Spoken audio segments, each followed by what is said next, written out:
Oh, and that's bad news. Phil Bauhaus punctures. Oh, and another problem here. Fabio Jakobsen's got cramp. We've lost 2 sprinters. Real powerful finish. It's 2 from 2 for Johnny Milan. Jonathan Milan has so far reigned supreme at this AlUla Tour, but the Italian sprinter is set to be divested of his green jersey today as the GC Games commence. We are heading for a summit finish on Bir Jayda Mountain Worker, so the climbers will take centre stage and perhaps a first step towards winning this race, which hasn't been too kind to them over the first 2 days. Yeah, it's been a tough start to AlUla Tour, a lot harder than last year, I would say. The crosswinds have played havoc. Yeah, I guess today and the final stage suit me well, and it's a big GC day, I would say. Bonus second is going to be important, so yeah, we're going to throw everything at it and see what we can do today. After a difficult start to the race, Jan Christen is a man to watch today, although the Swiss youngster insists that UAE Team Emirates XRG have several options in the final. We have also Kevin and Igor. We are all in good condition, and we try to play our cards and try to win the stage. Your objective is to win the AlUla Tour? We see I lost quite some time now. The goal is for sure to win the Tour with the team. Doesn't matter which rider, but for sure it would be nice if I can take a stage win home.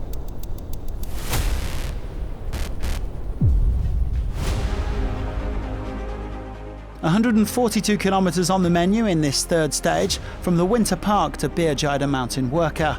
Tom Pidcock won on this climb last year en route to overall victory, although the riders will be going in the opposite direction today. All of the day's sprints come in the last 50 kilometres, with bonus seconds available 13k from the line.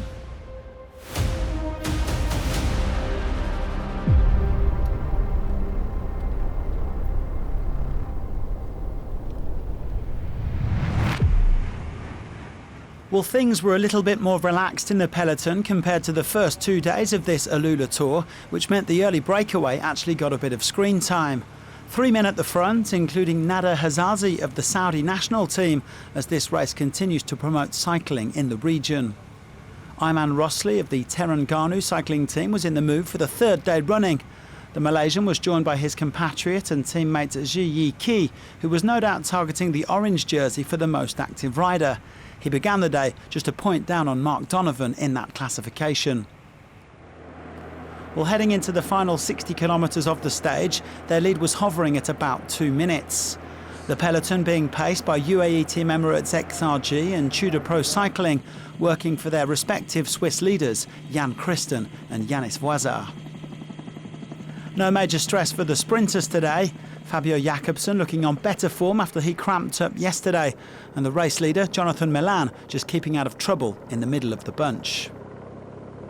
Well, 3 soon became 2 at the front as Key and Rostley left Hazazi behind, the 2 Malaysians forging on together and slightly increasing their lead.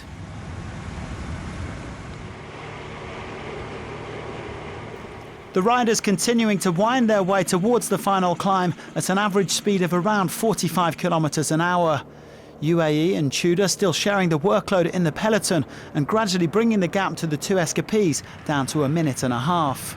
Well, it was job done for Terengganu as Key picked up 6 points at the first 2 active sprints, guaranteeing himself the lead of that classification this evening. These 2 riders have done a great job today, the Terengganu cycling team, and it is Kee Tse Yi of Malaysia who is first across the line. He's going to secure 9 points in the most active rider competition. Job done. Well done to these 2 riders. The Malaysian champion Rostley and the new orange jersey Key soon easing off the gas, and they were duly swallowed up by the peloton with 26k to go. Time for the favourites to get themselves set for the final. End of breakaway, the front 2 have been caught. Well, first up was the bonus sprint with 13.1 kilometres to go, 3, 2 and 1 seconds available for the first 3 over the line. The 2020 winner of this race, Phil Bauhaus, leading it out for his Bahrain victorious teammate Daniel Skirl. And the riders then heading into a sweeping descent before the final climb. Watch out, a crash from the side, watch out. Wow, that's a big crash. One of the UAE riders is down. That's a big, big crash. Well, hopefully no major damage done in that crash. We hope that everybody's okay. The road starting to rise, with Jaco AlUla putting the pressure on for their climbers Alan Hatherley and Paul Double. The sprinters' legs were soon starting to sting. Jonathan Milan held on until around 3.3 k's to go, but he was always going to lose that leader's green jersey.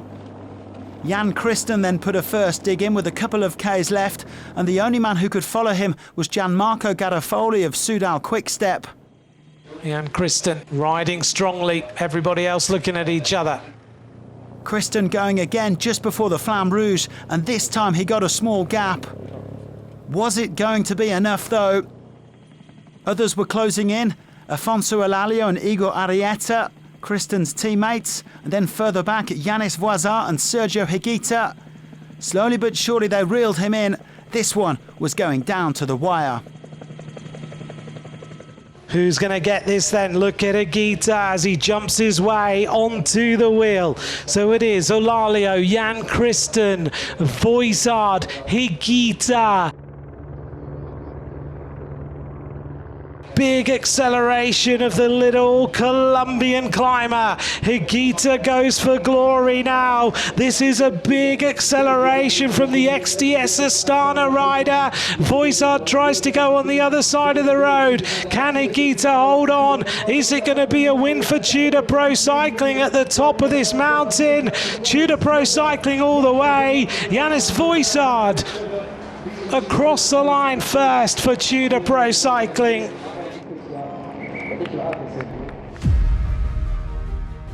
What a moment for Yanis Voisard, the 27-year-old Swiss taking just his second career victory after surging from distance to conquer Bir Jaya mountain worker, repaying his Tudor teammates for all of their hard work today. Voisard is also the new leader of this AlUla Tour. Yeah, exactly. It's amazing to start the season with a win. I waited this one quite a long time after Hungary a few years ago, so I'm super happy to win today. Voisard winning ahead of Elalio and Higuita, who had two teammates inside the top six, Mulubrahan and Vinokourov. Mari van Sevenant was fifth, with Christen finally eighth. Voisard now leads the race by 4 seconds from Elalio and 6 from Higuita. Björn Kurt is fourth ahead of Van Sevenant, with Stefan de Bod rounding out the top 10. As expected, Jonathan Milan goes into the red jersey as the leader of the points classification. The Italian is still 14 points clear of Matteo Moschetti. Key shrugging on the orange jersey after a good day in the breakaway for Terengganu. The Malaysian leads his teammate Rossley by 4 points. And Elalio is now the race's best young rider. The 24-year-old from Portugal is 11 seconds clear of Kurt. It's back to the sprinters again tomorrow as we go from the Winter Park to Hegra, although once again everybody will be paying close attention to the wind conditions. Join us for that on Friday, and thanks for watching.